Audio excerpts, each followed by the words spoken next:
মৰমৰ ছাত্ৰ ছাত্ৰীসকল, মই আজি তোমালোকৰ চতুৰ্থ শ্ৰেণীৰ গণিত পাঠ্যপুথি আমাৰ গণিতৰ পাঠ 4 যোগ এই পাঠটিৰ 66 পৃষ্ঠাৰ পৰা যিবিলাক সমস্যা আছে এই সমস্যাবিলাক মই কৈ দিব চেষ্টা কৰিছোঁ।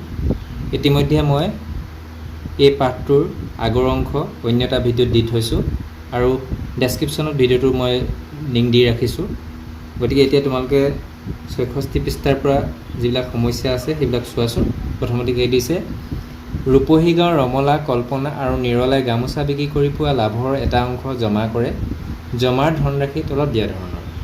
এতিয়া প্ৰথমতে নাম দিছে ৰমলা, কল্পনা আৰু নিৰলা। জানুৱাৰী মাহত কিমান জমা কৰিছে? ৰমলাই জমা কৰিছে 873 টকা, কল্পনাই 942 টকা আৰু নিৰলাই 798 টকা। ফেব্ৰুৱাৰী মাহত ৰমলাই জমা কৰিছে 748 টকা, তাৰপিছত কল্পনাই জমা কৰিছে 1040 টকা আৰু নিৰলাই জমা কৰিছে 931 টকা। মাৰ্চ মাহত জমা কৰিছে ৰমলাই 1272 টকা, কল্পনাই জমা কৰিছে 1175 টকা আৰু নিৰলাই জমা কৰিছে 1335 টকা।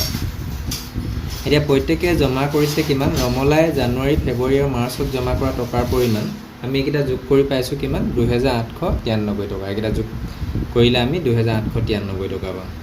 তাৰপিছত কল্পনাই জানুৱাৰী, ফেব্ৰুৱাৰী আৰু মাৰ্চ মাহত যি টকা জমা কৰিলে সেইকেইটা আমি যোগ কৰি পাম 3157 টকা। আৰু নিৰলাই জানুৱাৰী, ফেব্ৰুৱাৰী, মাৰ্চত জমা কৰা টকাৰ পৰিমাণটো কিমান? এইকেইটা যোগ কৰি পাম 3064 টকা। এতিয়া জানুৱাৰী মাহত জমা কৰা ৰমলা, কল্পনা আৰু নিৰলাই মুঠ জমা কৰা টকাৰ পৰিমাণ কিমান? 2613 টকা। ফেব্ৰুৱাৰী মাহত জমা কৰা টকাৰ পৰিমাণ আমি এইকেইটা যোগ কৰি পাইছোঁ 2719 টকা আৰু মাৰ্চ মাহত জমা কৰা ধনৰ পৰিমাণ 3782 টকা। এতিয়া প্ৰত্যেকে জমা কৰা, এতিয়া ৰমলাই জানুৱাৰী, ফেব্ৰুৱাৰী আৰু মাৰ্চত জমা কৰা টকাৰ পৰিমাণ কিমান পাইছিলোঁ? 2893 টকা আৰু কল্পনাই মুঠ জমা কৰা 3157 টকা আৰু নিৰলাই 3টা মাহত জমা কৰা টকাৰ পৰিমাণ 3064 টকা আমি যোগ কৰি পাইছোঁ। এতিয়া প্ৰত্যেকে জমা কৰা টকাৰ পৰিমাণটো আমি কি কৰিছোঁ? মাহ হিচাপে জমা কৰা মুঠ টকাৰ পৰিমাণ আৰু ব্যক্তি হিচাপে জমা কৰা টকাৰ পৰিমাণকেইটা আমি যোগ কৰিছোঁ। জানুৱাৰী মাহত প্ৰত্যেকে জমা কৰা মুঠ টকা আৰু ফেব্ৰুৱাৰী মাহত প্ৰত্যেকে জমা কৰা টকাৰ পৰিমাণ আমি পাইছোঁ জানুৱাৰী মাহত 2613 টকা, ফেব্ৰুৱাৰী মাহত যোগ কৰি পাইছোঁ 2719 টকা আৰু মাৰ্চ মাহত 3782 টকা। এই গোটেইকেইটা কি পাইছোঁ? আমি মাহ হিচাপে জমা কৰা মুঠ টকাৰ, ব্যক্তি হিচাপে জমা কৰা মুঠ টকাৰ পৰিমাণ আমি যোগ কৰিছোঁ আৰু যোগ কৰি দুইটাতে আমি 9114 পাইছোঁ। আৰু মুঠ টকাৰ পৰিমাণ একেই হ'ল নে? হ'ল। এতিয়া তোমালোকে জানানে অসমৰ গামোচাক 2022 চনৰ 13 ডিচেম্বৰত কেন্দ্ৰীয় চৰকাৰে ভৌগোলিক সূচক জিঅ'গ্ৰাফিকেল ইণ্ডিকেশ্যন GI টেগ প্ৰদান কৰে। GI টেগ হৈছে আন্তঃৰাষ্ট্ৰীয় স্বীকৃতি যাৰ দ্বাৰা কোনো নিৰ্দিষ্ট অঞ্চলত উৎপাদিত সামগ্ৰী বা শিল্পকৰ্মক বিশেষ স্বীকৃতি দিয়া হয়। এতিয়া সংখ্যাৰ খেল খেলো আহা বুলি কৈছে। ইয়াত কি হৈছে?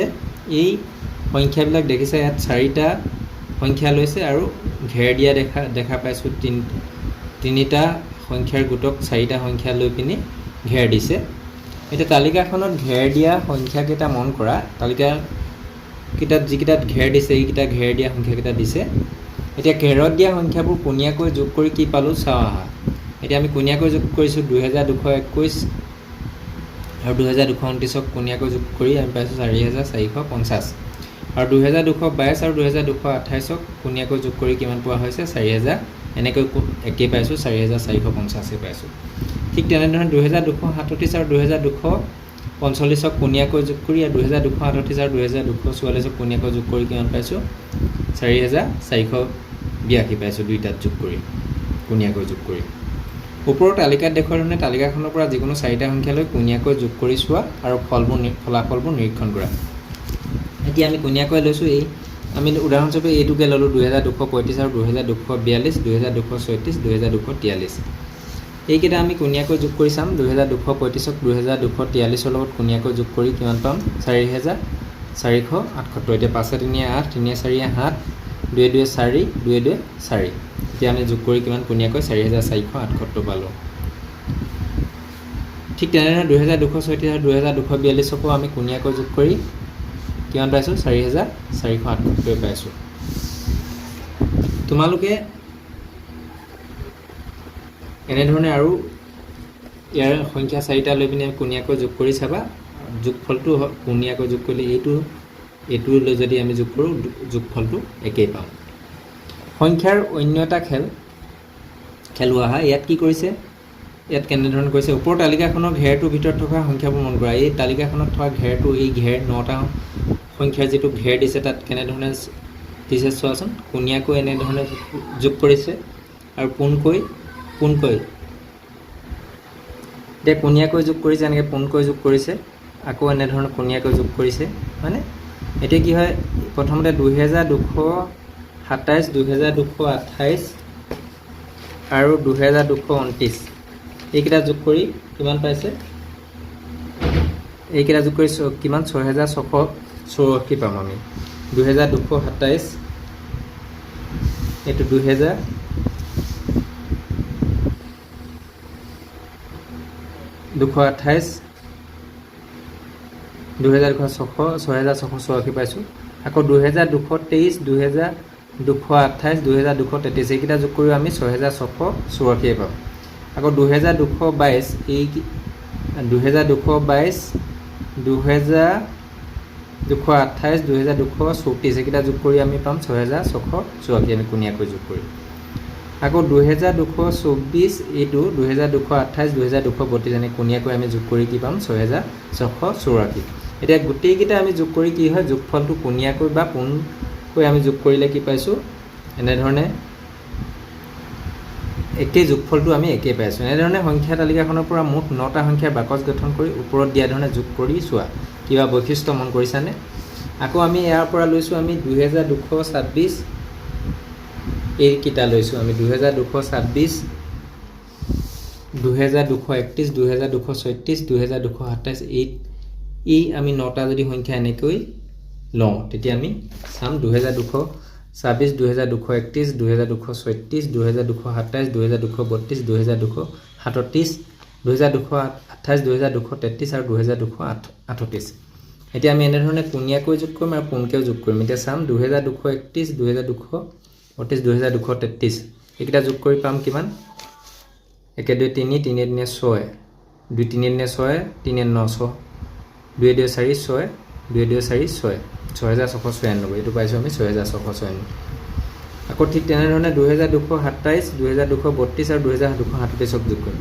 7 2 9, 9 7 16, 16 1 10টো আমি ইয়ালৈ লৈ যাম। 2 3 5, 5 3 এই 2 3 5 8 এই 1 10 লগাই 9, 2 2 4 6 6, 2 2 4 6 6696 এইটো আমি 6696 পালোঁ। আকৌ 2226, 2232, 2238 এইকেইটা যোগ কৰিম, সেইটো আমি পাইছোঁ 6696। তাৰপিছত 2228, 2232, 2236 এইটো আমি যোগ কৰি চাম কিমান পাম। 8 2 10, 10 6 16, 6 1 10টো আমি ইয়ালৈ লৈ যাম 10ৰ ঘৰলৈ। 2 3 5, 5 3 8 1 10টো লগাই 9, 2 2 4 6, 2 2 4 6, 6696। আকৌ এইটো আমি 6696 পাম। এতিয়া আমি যোগফলটো একেই পালোঁ, হয়নে?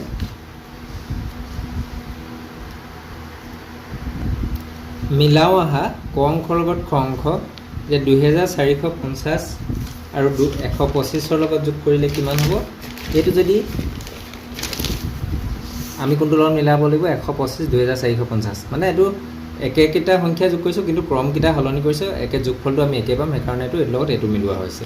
3000 আৰু 2000 লগত যোগ কৰিলে 5000 আৰু 2500 যেতিয়া যোগ কৰিম 5000 পাম, এইটো আমি এইটো লগত মিলাব লাগিব। 6427, 6427 আৰু কোনটো লগত মিলিব, 6200 লগত 227 যোগ কৰিলে 6427 পাম আমি। 9999 লগত 0 যোগ কৰিলে আমি 9999 পাম, এইটো লগত মিলাব লাগিব। ক যদি আমি যোগ কৰোঁতে দুটা সংখ্যাৰ ক্ৰম সলনি কৰোঁ তেতিয়া যোগফলটো কি হ'ব। এতিয়া আমি এইটোতে দেখিলোঁ ক্ৰম সলনি কৰিছে কিন্তু যোগফলটো একেই হৈছে। এতিয়া কি হ'ব, আমি বিটো লিখিব লাগিব একেই হ'ব।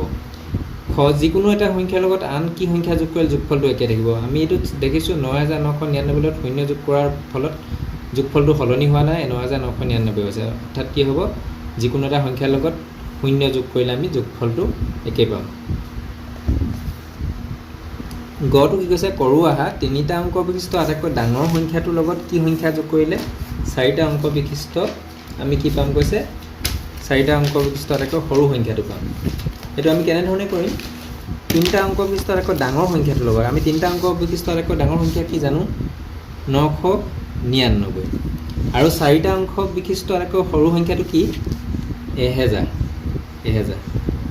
এইটো 9খন এতিয়া কি কৈছে 3টা অংক বিশিষ্ট আটাইতকৈ ডাঙৰ সংখ্যালৈ কি সংখ্যা যোগ কৰিলে 4টা অংক বিশিষ্ট আটাইতকৈ সৰু সংখ্যা পোৱা যাব এতিয়া ধৰা হওক 4 লগত কি যোগ কৰিলে 5 পোৱা যাব বুলি ক'লে আমি 1 যোগ কৰিলে আমি সৰু অংকৰ কাৰণে আমি সহজতে ক'ব পাৰিছোঁ সেইটো আমি যদি অংকত কৰোঁ আমি 5ৰ পৰা আমি যিটো কি হয় এই সৰু অংকটো আমি বিয়োগ কৰিলে কিমান যোগ কৰিব লাগে পাই যাম এতিয়া ঠিক তেনেধৰণে আমি 999 লগত কি সংখ্যা যোগ কৰিলে আমি 1000 পৰা 999 টোক আমি বিয়োগ কৰি দিম আৰু বিয়োগ কৰিলে কিমান 10ৰ পৰা 9 গ'ল গৈ 1 আৰু ইয়াত 9 থাকিলে 9 গ'ল 0 ইয়াতো 9 থাকিলে 9 গ'ল 0 এটা তেতিয়াহ'লে 1 হয় তেতিয়াহ'লে আমি 1 যোগ কৰিলে 3টা অংক বিশিষ্ট আটাইতকৈ ডাঙৰ সংখ্যাটোৰ লগত 1 যোগ কৰিলে আমি 4টা অংক বিশিষ্ট আটাইতকৈ সৰু সংখ্যাটো পাম এইটো হ'ব 1 হ'ব এইটো 1 হ'ব 4টা অংক বিশিষ্ট আটাইতকৈ সৰু সংখ্যাটোৰ লগত 3টা অংক বিশিষ্ট আটাইতকৈ ডাঙৰ সংখ্যাটো যোগ কৰা 4টা অংক বিশিষ্ট আটাইতকৈ সৰু সংখ্যাটোৰ লগত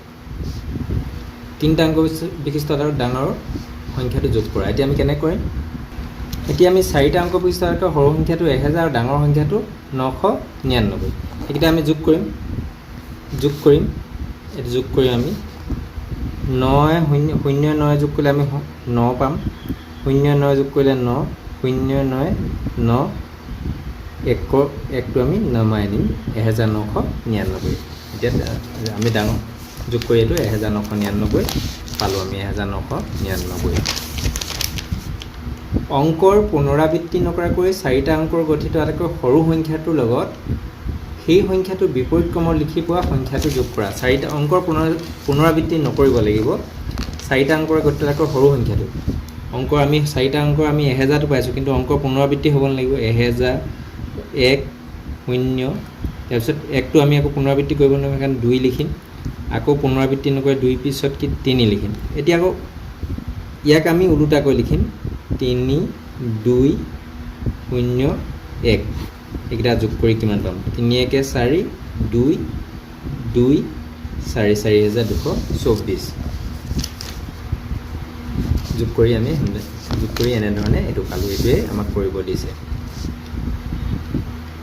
এতিয়া 9499তকৈ 500 ডাঙৰ সংখ্যাটো কি এতিয়া 500টো আমি 9499 লগত আমি এইটো কি কৰিব লাগিব যোগ কৰিব লাগিব 9400 কিমান দিছে 99 9499তকৈ 500 ডাঙৰ মানে 500 এটা আমি যোগ কৰিব লাগিব তেতিয়া আমি সেইটো সংখ্যা পাম 909 4 5 9 9999 হ'ব এই সংখ্যাটো কি হ'ব 9999 নিশ্চয় বুজি পাইছা সমস্যা সমাধান কৰোঁ আহা কটো কি দিছে বিশ্ব পৰিৱেশ দিৱসৰ দিনা আদৰ্শ প্ৰাথমিক বিদ্যালয়ৰ শিক্ষক তথা শিক্ষাৰ্থীসকলে 347 জোপা মিলন আত্মসহায়ক গোটে 1374 জোপা আৰু পঞ্চায়তৰ সদস্যসকলে 437 জোপা গছপুলি গাঁৱৰ বিভিন্ন স্থানত ৰোপণ কৰিলে গাঁওখনত সেইদিনা মুঠ কিমান গছপুলি ৰোৱা হ'ল এতিয়া আমি কি কৰিব লাগিব শিক্ষাৰ্থীসকলে ৰোপণ কৰা গছপুলি আমি এনেধৰণে লিখি ল'ব লাগিব শিক্ষাৰ্থীসকলে ৰোপণ কৰা গছপুলি 347 জোপা মিলন আত্মসহায়ক গোটে ৰোপণ কৰা গছপুলি 1374 জোপা পঞ্চায়তৰ সদস্যসকলে ৰোপণ কৰা গছপুলি 437 জোপা এতিয়া মুঠ গছপুলি এই গোটেইকেইটা আমি যোগ কৰি চাম এইকেইটা 7 4 11 7 18 8 1 দটো কলি যাব 7 নে 10 14 এই 1 দটো লগলে 15 1500 হৈ গ'ল ন এটা 1500 নবহাম আমি ইয়াত 10 10 100 সেই 100টো আমি 100 এটা এল লৈ গুচি আহিম 3 6 6 এই 10 এই 100টো লগ লগালে কিমান হ'ব 8 10 11 8 10 11 10 যেহেতু 10টা 100 যেহেতু 1000 হয় 1000টো আমি ইয়ালৈ লৈ আনিম এটা 1000 আমি ইয়ালৈ গুচি আহিছে সেই 1000 লগ লগালে কি হ'ব 1 1 2 2158 এতিয়া মুঠ ৰোপণ কৰা গছপুলি কিমান হ'ব 2158 জোপা। তাৰপিছত কি দিছে, তপনে খটো দিছে, তপনে গ্ৰন্থমেলাৰ কিতাপ চাই থাকোঁতে দেখিলে যে হেমকোষ আৰু চন্দ্ৰকান্তৰ অভিধানৰ পৃষ্ঠাৰ সংখ্যা ক্ৰমে 1398 আৰু 881। দুয়োখন অভিধানৰ মুঠ পৃষ্ঠাৰ সংখ্যা কিমান? এতিয়া আমি কি কৰিব লাগিব, প্ৰথমে হেমকোষৰ পৃষ্ঠাৰ সংখ্যা আছিলে 1398 পৃষ্ঠা, চন্দ্ৰকান্ত অভিধানৰ পৃষ্ঠাৰ সংখ্যা 881 পৃষ্ঠা। এতিয়া আমি এইকেইটা যোগ কৰিম। 8 কিমান, পৃষ্ঠাটো আমি লিখিব লাগিব ইয়াত। 8 9, 9 8 17, 17 10 হ'ল, 17 10। এতিয়া আমি 17 10 7 10টোহে ভৰাম, যিহেতু 10 10 100 হয়, এইটো আমি 100 ঘৰলৈ লৈ আনিম। 8 3 11, 11 12, 12 1200 হৈ গ'ল ন। 1000 আমি ইয়াত 200টোহে লিখিম। 8 11 আৰু 1200 হৈ গৈছে, এইটো লগ লগাই। ইয়াৰ আমি 200 লিখিছোঁ আৰু 1000টো আমি ইয়ালৈ লৈ আনিছোঁ। এই 1000 লগ লৈ 2279। এতিয়া দুইখন অভিধানৰ মুঠ পৃষ্ঠা 2279 পৃষ্ঠা। নিশ্চয় বুজি পাইছা। এবাৰ কি কৈছে, জমা প্ৰপত্ৰ পূৰ কৰোঁ আহা। আনোৱাৰ আৰু ফণীধৰে মিলি তেওঁলোকৰ গাঁৱতে কুকুৰাৰ ফাৰ্ম এখন খুলিলে। আগষ্ট মাহত তেওঁলোকে কণী বিক্ৰী কৰি পোৱা লাভৰ কিছু অংশ বেংকত জমা থ'লে। 5500 টকা জমা থ'বৰ বাবে তেওঁলোকে বেংকৰ প্ৰপত্ৰখন কেনেকৈ পূৰ কৰিলে চাওঁ। বেংকৰ প্ৰপত্ৰ কেনেধৰণে পূৰ কৰিছে দিয়া আছে। একাউণ্ট নংটো এনেধৰণে লিখি দিছে। তাৰপিছত টকাৰ পৰিমাণ কিমান, 5500 টকা। টকাৰ পৰিমাণ আখৰেৰে 5500 টকা মাত্ৰ, এনেধৰণে লিখিব লাগিব। আৰু জমাকৰ্তা স্বাক্ষৰ দিয়া হৈছে। ইয়াত নোট মুদ্ৰা 500 টকা 6খন থৈছে, আৰু 6খন 500 টকা ল'লে 3000, এনেধৰণে মুঠ টকা হ'ব। 210খন লৈছে, 10খন 200 টকীয়া নোটত 2000 হৈছে, আৰু 100 টকাৰ 5খন নোটৰ সহায়ত 500 হৈছে। টোটেল কিমান হ'ল, 5500 হ'ব লাগিব নহয়। এইটো এইকেইটা আমি গোটেইকেইটা যোগ কৰি 5500 পাইছোঁ। তেওঁলোকে ছেপ্টেম্বৰত 2650 টকা আৰু অক্টোবৰত 1780 টকা জমা থ'লে। দুইটা মাহৰ প্ৰপত্ৰ দুখন পূৰ কৰোঁ আহা। এতিয়া ছেপ্টেম্বৰ মাহত জমা প্ৰপত্ৰ, এতিয়া আমি তাৰিখ কিবা এটা লিখি দিম, 21/5/2024 বুলি লিখি দিলোঁ। এতিয়া ছেপ্টেম্বৰ মাহত কৈছে নহয়, ছেপ্টেম্বৰ মাহত কি হ'ব, 5 লিখিলে ভুল হ'ব, 9 মাহ হ'ব। ছেপ্টেম্বৰ 21 তাৰিখ 9 মাহত জমা কৰিলে।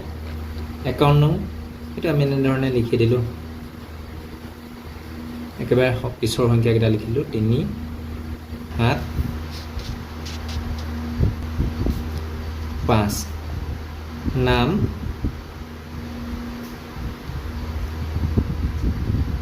যদু বৰুৱা।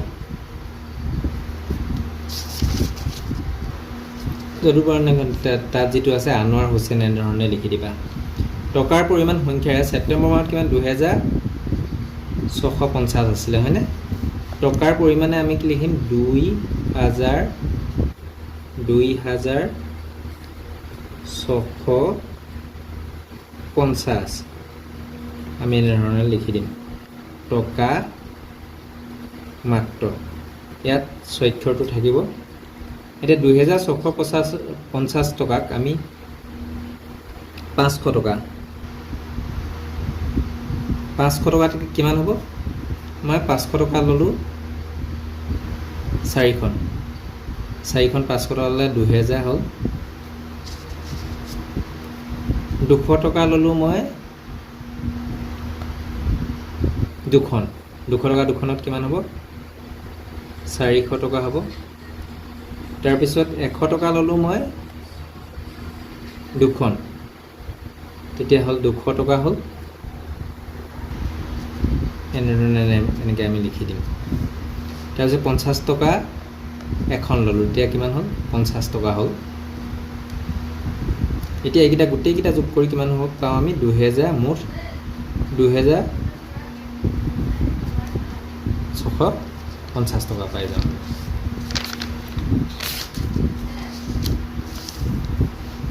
অক্টোবৰ মাহত আমি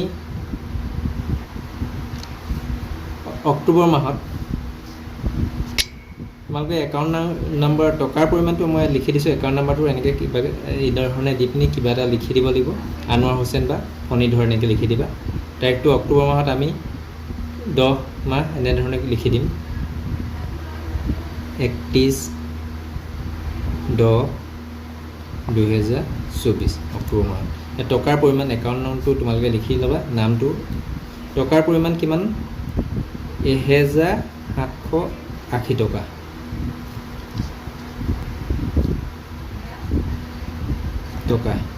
টকাৰ পৰিমাণ আখৰে 1000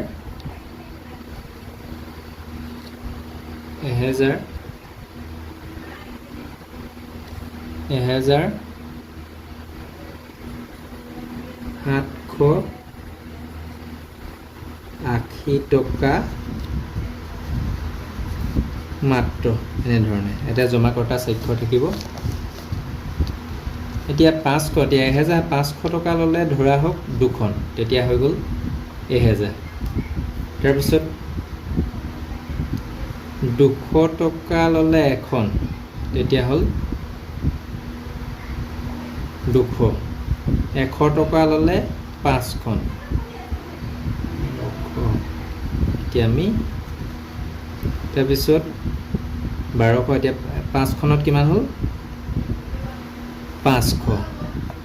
তাৰপিছত 1700 হৈ গ'ল। এতিয়া আমি 80 টকাটো কেনেকৈ ল'ম? 50 টকাৰ, এইটো 50 টকাৰ এখন 50 টকা হ'ল। 20 টকাৰ এখন 20 টকা হ'ল। 10 টকাৰ এখন 10 টকা। তেতিয়া হ'ল আমাৰ এইটো তেতিয়া মুঠ কিমান হ'ব? 1780 টকা হৈ যাব। টোটেল আমি ইয়াত কিমান হ'ব? 1780 টকা আমি এনেধৰণে দিলোঁ আমি। এতেকে তেওঁলোকে 3টা মাহত মুঠ কিমান টকা জমা কৰিলে? আগষ্টত জমা 5500, ছেপ্টেম্বৰত জমা 2650 টকা, অক্টোবৰত জমা কৰিছিলে 1780 টকা। এতিয়া আমি কেইটা যোগ কৰিম? এইটো 0, 5 8 13, 3 10, 10 1 10 10 1 10 13 10 হৈছে। আমি 10 10 100 100টো ইয়ালৈ লৈ যাম। 5 11 17 18 আৰু 100 আহিছিলে নহয় 1900। যিটো 1000টো আমি ইফালে লৈ যাম। 900টো আমি লিখিম 900। ইয়াৰ 100টো আমি 1000টো লৈ আনিম। পাছতো 7 8 এই 1000 ল'লে 9000 টকা, 9930 টকা। তেনেকৈ 3টা মাহত মুঠ জমা কিমান কৰিলে? 9930 টকা কৰিলে। এতিয়া গাণিতিক সমস্যা তৈয়াৰ কৰোঁ আহা। গগৈ খুৰাহঁতৰ গাঁৱত মেডাম মেফি অনুষ্ঠানৰ দিনা পুৱা 2145 গৰাকী মানুহ আৰু পাছবেলা 2433 গৰাকী মানুহৰ সমাৱেশ ঘটিছিল। এই পৰিস্থিতি সাপেক্ষে গাণিতিক সমস্যা এটা কল্পনা কৰোঁ আহা। এইটো কেনেধৰণে কৈছে? গগৈ খুৰাহঁতৰ গাঁৱত মেডাম মেফি অনুষ্ঠানৰ দিনা পুৱা 2145 গৰাকী আৰু পাছবেলা 2433 গৰাকী মানুহৰ সমাৱেশ ঘটিছিল। সিদিনাখন মুঠ কিমান গৰাকী মানুহৰ সমাৱেশ ঘটিছিল? এনেধৰণৰ এটা গাণিতিক সমস্যা সৃষ্টি হ'ল। এই তলৰ তথ্যখিনি ব্যৱহাৰ কৰি 2টা যোগৰ সমস্যা সাজু আহা। কেনেধৰণে সাজিম আমি? কিতাপ থোৱা আলমাৰি এটাৰ দাম 1700 টকা, স্কুল বেগ এটাৰ দাম 275 টকা আৰু জ্যামিতি বাকচ এটাৰ দাম 95 টকা। কটো আমি কেনেধৰণে ক'ম? ৰহমতে বজাৰৰ পৰা, প্ৰশ্ন এটা আমি সমস্যা কৰিছোঁ। ৰহমতে বজাৰৰ পৰা 1700 টকা এটা আলমাৰি, 275 টকা 2টা স্কুল বেগ আৰু 95 টকা এটা জ্যামিতি বাকচ কিনিলে। তেওঁৰ মুঠ কিমান টকা খৰচ হ'ব? এইটো এটা সমস্যা হ'ব। ঠিক তেনে যুগৰ সমস্যা। ঠিক তেনেধৰণে এজন দোকানীয়ে 12টা কিতাপ থোৱা আলমাৰি, 6টা স্কুল বেগ আৰু 5টা জ্যামিতি বাকচ বিক্ৰী কৰিলে তেওঁ মুঠ কিমান টকা পাব? এনেধৰণে আন এটা আমি যুগৰ সমস্যা সাজিলোঁ। এতিয়া কি দিছে ইয়াত? খালী ঠাইবোৰ পূৰ কৰা। এতিয়া কি হ'ব? ইয়াত 1 আছে। 1 পাবৰ কাৰণে আমি কি কৰিব লাগিব? ইয়াত 2 দিলে 2 নহয় কি হ'ব? 11 11 1 10 বহিব। তাৰপিছত 1 বহিব। তাৰপিছত 10টো ইয়াৰ 10কৰ ঘৰলৈ গুচি যাব। 3 2 5, এই 1টো লগ ল'লে 6 হ'ব। ইয়াত 3 2 5, এইটো কি হ'ব? 6। তাৰপিছত ইয়াত কি হ'ব 6 হ'ল ইয়াত এতিয়া 3 পাবৰ কাৰণে আমি কি কৰিম ইয়াত আমি 6 বহাম 6 বহালে 13 হ'ল 13 3 10 হ'ল 3 1 বহিলে 13 3 বহিলে 4 5 এই ইয়ালৈ 1 এটা আহিছিলে এই একটো আমি 6 আসলে এনেকৈ হয় 2 নহয় 11 11ৰ কি হ'ব 11ৰ 1টো বহিব 1 10টো দশকৰ ঘৰলৈ 3 2 5 6 6 হাতে 13 এতিয়া 1300 হ'ল 1300 আমি 1000টো আমি ইফালে লৈ যাম হাজাৰৰ ঘৰলৈ 4 5 আৰু এই 1000 এটা লৈছিল নহয় 6361 হ'ল এটো কেনে ধৰণে হ'ব তেতিয়া হলে 4 10 2 কিমান হ'ব 6 4 2 6 ইয়াত আমি কি দিম 3 দি দিম 5 3 8 হ'ল ইয়াতো আমি 3 দি দিম 2 3 5 ইয়াত 6 2 8 হ'ব তাৰ পিছত ইয়াত আমি কি বহাম 8 আছে ইয়াৰ লগত আমি 3 2 5 তেতিয়ালে আমি ইয়াত যদি 3 এটা দি দিও 8 হৈ যাব 6 কে 7 ইয়াত আমি কি দিম 2 7 2 9 হৈ গ'ল 5 2 7 একে 8 তাৰ পিছত 3 কে 4 4 2 কি হ'ব 6 ইয়াত 5 2 7 7 নহয় 16 16 6 বহিব 1 10টো আমি এই দশকৰ ঘৰলৈ লৈ যাম 3 3 6 ইয়াত 1 দিলে আৰু 1 লগ লগালে কি হ'ব এই 1 10টো লগ লগালে 8 হ'ব 8 কে ইয়াত আমি 9 বহাম 8 কে 9 তাৰপিছত 2 3 5 5 4 ইয়াতো কি হ'ব 9 ইয়াত 0 আছে 0 5 3 8 ইয়াত যদি আমি 2 দিওঁ তেতিয়া 10 হৈ যায় 10ৰ 0টো বহিব 1 10টো আমি দশকৰ ঘৰ লৈ যাম 2 6 8 8 4 12 ইয়াত আমি 1 10 এটা লৈ আহিছিলো না 2 6 আৰু 2 6 8 8 4 12 এই 1 10টো লগ লগালে 13 13 10 হৈ যাব 13 10ৰ আমি 3টো বহাম এককৰ 3টো বহাম 10 10 যেটো 100 হয়তো 10 10টো আমি ইয়ালে লৈ আনিম মানে 100টো লৈ আনিম 0 ইয়াত 6 দিম 6 আৰু 1 যোগ কৰিলে 700 হৈ গ'ল 7 হ'ল তাৰ পিছত 3 2 5 5 3 5 2 7 এটো এনে ধৰণে হ'ব এটা কি কৈছে পিতাৰে ঘৰৰ কিছুমান সামগ্ৰী কিনিবলৈ দেউতাকৰ লগত বৈদ্যুতিক সামগ্ৰী দোকানলৈ গ'ল দোকানখনৰ বিভিন্ন সামগ্ৰী তলত দিয়া ধৰণৰে সজাই থোৱা আছে এখন কি হয় এখন টেবুল ফেন এখনৰ দাম 2399 টকা ইলেক্ট্ৰিক কেটলি এটাৰ দাম 499 টকা তাৰ পিছত ৰাইচ কুকাৰ এটাৰ দাম 1783 টকা ওজন জোখা যন্ত্ৰ এটাৰ দাম 3199 টকা ক্যালকুলেটৰ এটাৰ দাম 2100 টকা আৰু ডিজিটেল ঘড়ী এটাৰ দাম 1500 টকা পিতাৰে ঘৰৰ বাবে এখন টেবুল ফেন আৰু দুটা বৈদ্যুতিক কেটলি আৰু এটা ৰাইচ কুকাৰ কিনিলে মুঠ কিমান টকা খৰচ হ'ল চাওঁ আহা এতিয়া কি হয় আনুমানিক খৰচ এটা টেবুল ফেনত আমি এটো 2399 টো ঠাইত আমি লিখি দিম 2400 অনুমান কৰি তাৰ পিছত দুটা বৈদ্যুতিক কেটলি এটা দাম আমি 500 কে দি দিলো 1000 দুটাত আমি 1000 বুলি লিখিলো আৰু এটা ৰাইচ কুকাৰৰ কিনিলে ৰাইচ কুকাৰটো 1783 আছে এটো আমি 1800 লিখি দিম এতিয়া অনুমানিক দামটো হে দেই এটো আমাৰ অনুমানিক দামটো কিমান 0 4 12 2 1200 যে আমি এই 1200 1000 টো আমি 1000 ঘৰ লৈ 2 কে 3 3 কে 4 4 কে 5200 টকা হ'ল 5200 টকা এতিয়া হিসাব দিছে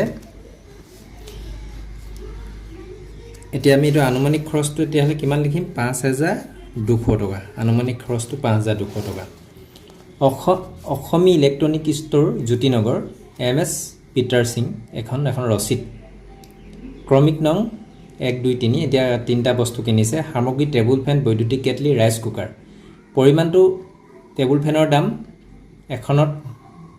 এখন কিনিছে 2399 টকা টকা 2399 পইচাটো শূন্য পইচাত নাই বৈদ্যুতিক কেটলিটোৰ দুটা কিনিছে এটাৰ দাম 499 টকা হ'লে দুটা যেতিয়া দুটাৰ দাম কিমান হ'ব 499 দুটা লগালে 998 টকা হয় আৰু পইচা শূন্য ৰাইচ কুকাৰ এটাৰ দাম 1783 টকা যেটো এটাই কিনিছে 1783 টকা হ'ব এতিয়া মুঠ টকাটো আমি ইয়াত যোগ কৰিম আৰু পইচাত আমি যেটো জিৰো পাইছিলো শূন্য পাইছিলো এতিয়া আখৰে লিখিম এটা 5180 টো আখৰে 5180 টকা মাত্ৰ তাৰিখটো তলত লিখিব লাগিব ইয়াত স্বাক্ষৰ সহি কৰিব লাগিব যিয়ে বিক্ৰী কৰিছে তেওঁৰ সহিটো থাকিব আন এজন গ্ৰাহকে তলত দিয়া সামগ্ৰীবোৰ কিনিলে ওজন জোখা যন্ত্ৰ এটা ডিজিটেল ঘড়ী দুটা ক্যালকুলেটৰ এটা তেও কিনা সামগ্ৰীবোৰৰ দামৰ এখন ৰচিদ তৈয়াৰ কৰা মই কমিক নং এটো কিবা এটা দি দিছো 2 1 3 এনে ধৰণৰ কিবা এটা দি দিছো এমএস মিস্টাৰ ৰমেন চাংমাই ক্ৰমিক নং 1 ওজন জোখা যন্ত্ৰ কেটা পৰিমাণটো আমি কি লিখিম 1 আৰু দাম কিমান 3199 টকা আৰু মুঠ টকাটোৰ পৰিমাণ 3199 টকা হ'ব এটাৰ 2 ক্ৰমিক নং 2 ডিজিটেল ঘড়ী দিম পৰিমাণ কেটা দুটা এটাৰ দাম 1500 দুটাত কিমান 3000 টকা 3 ক্যালকুলেটৰ এটাত 2100 টকা 2100 টকা আৰু পইচাত আমি 00 লিখিম 00 লিখিম এতিয়া মুঠ কিমান হ'ল আমি এটো যোগ কৰিম 9 লগত 0 দুটা যোগ কৰিলে 9 হ'ব আকৌ 9 লগত 0 দুটা যোগ কৰিলে 9 হ'ব একে একে 2 3 6 6 2 8 8299 হ'ল এতিয়া আখৰে লিখিম আমি 8299 আৰু তাৰিখটো 14/5/2026 এনে ধৰণে আমি তাৰিখ এটা দি দিলো তাৰপিছত স্বাক্ষৰ এটা আমি সহি কৰিব লাগিব ইয়াত যিয়ে বিক্ৰী কৰে তাৰ সহি ইয়াত থাকিব এনে ধৰণে আমি ৰচিদ প্ৰস্তুত কৰিব লাগে তোমালোকে নিশ্চয় ৰচিদ প্ৰস্তুত কেনে ধৰণে কৰিব লাগে ইয়াৰ পৰা আভাস পালা তলৰ প্ৰশ্নসমূহ উত্তৰ লিখো আহা ক যদি পিতাৰ দুখন টেবুল ফেন কিনে তেন্তে ফেন দুখনৰ মুঠ দাম কিমান হ'ব এখন টেবুল ফেনৰ দাম আছিল 2399 টকা দুখনৰ দাম আমি কি কৰিব লাগিব 2 এ পূৰণ কৰিব লাগিব 2 9 18 আমি 2 9 18 2 9 18 19 ইয়াৰ পৰা আমি ইয়ালৈ গৈছি আছে নহয় 19 2 3 গুণ আকৌ ইয়াৰ পৰা আমি কি কৰিম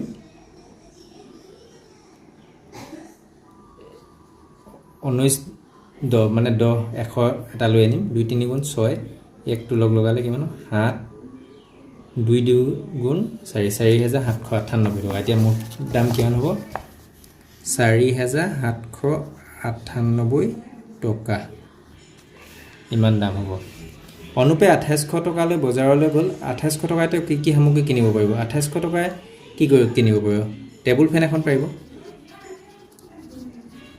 টেবুল ফেন অকল টেবুল ফেন এখন কিনিব পাৰিব তেতিয়া যদি আমি টেবুল ফেন কিনো তাৰমানে তেতিয়া ইবোৰ যদি আমি লগাই দিও 2800 কৈ বেছি হৈ যাব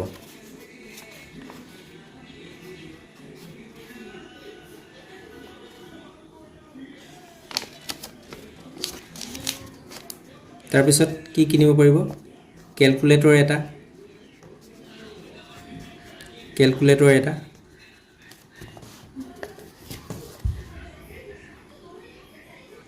তাৰপিছত কি ক্যালকুলেটৰ এটা ইলেক্ট্ৰিক কেটলি এটা প্লাস কৰি দিছো দুটা কিনিব পাৰিব কাৰণে তাৰপিছত গটো কি দিছে আৰু তোমালকে অন্য ধৰণৰ কিনিব পাৰিবা এটো তোমালকে নিজে ভাবি লিখিবা গ দুটা বৈদ্যুতিক কেটলি আৰু এখন টেবুল ফেনৰ আনুমানিক মুঠ দাম কিমান এটো কেনে ধৰণে কৰিম আমি এটা বৈদ্যুতিক কেটলি আনুমানিক দাম 500 কে ধৰিলে দুটাত কি হ'ব 1000 হ'ব আৰু কি হয় তাৰ পিছত আৰু এখন টেবুল ফেন 2399 ঠাইত আমি ধৰিছো 2400 তেতিয়া হলে দামটো কিমান হ'ব আনুমানিক টকা কিটা আমি লিখিম ইয়াৰ পাছফালে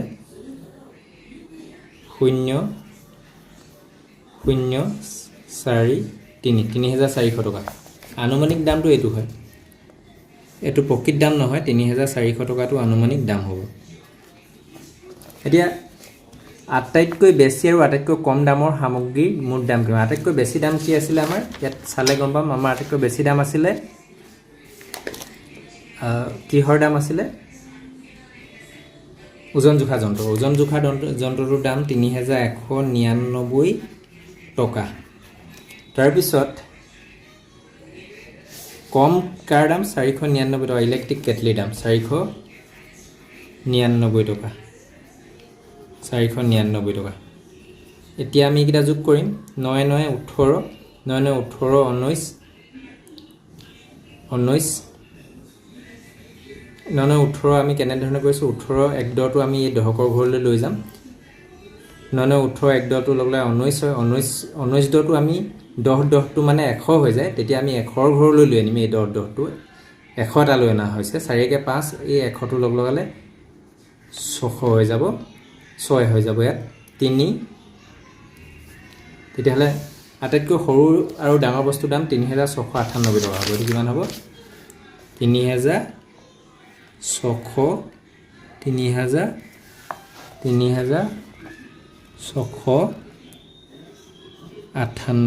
টকা